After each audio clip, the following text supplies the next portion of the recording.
बीजक साखी में कबीर साहिब कहते हैं कि मनुष्य जन्म पाकर जो अब की बार चूक गए तो फिर भंवचक्कर में पड़े रहोगे, वहाँ अनेकों लाते खाओगे। यानी अपने उद्धार के बिना किए मर गए तो भवसागर में पड़े रह जाओगे, वहाँ अनेकों देह धर कर सुख दुख भोगते फिरोगे। इस साखी में साहिब ने बताया है कि मनुष्य जन्म बड़ा दुर्लभ है, दोबारा नहीं होता। यह जानते हो कि फल पककर जब पेड़ से गिर जाता है तो फिर वो डार पर नहीं लग सकता। जो मनुष्य बनकर अमर बन गया वही मनुष्य है। जिसने मनुष्य होकर भी अपना बचाव नहीं किया वो मनुष्य नहीं, निरा पशु है।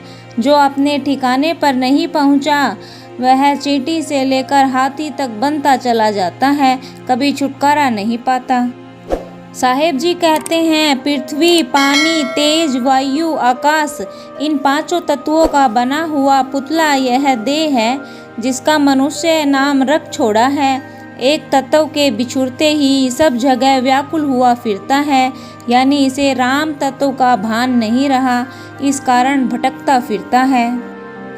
जब उसे कहने पर भी बोध नहीं हो तो वो क्या करे, क्योंकि कुत्ते को चौक पर बिठाने पर भी वो बारंबार चौके के चूने को ही चाटता है।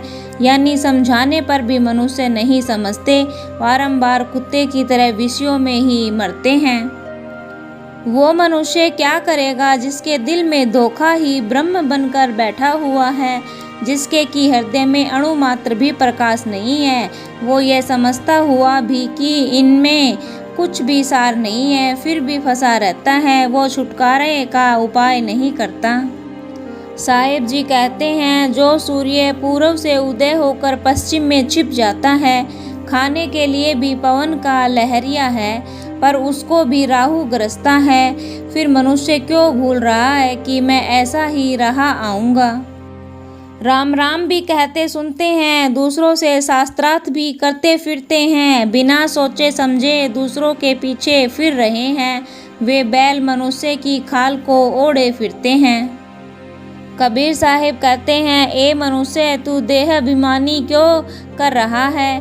क्या यही तेरा बढ़ा गुण है कि तेरा मांस भी निकम्मा है, हाड़ भी किसी काम के नहीं, उनके भी आभरण नहीं बनाए जाते, न चाम से बाजे ही मढ़े जाते हैं। ए मनुष्य, तू बड़ा पापी है, तूने अकाल पुरुष अक्षर का कहना भी न माना।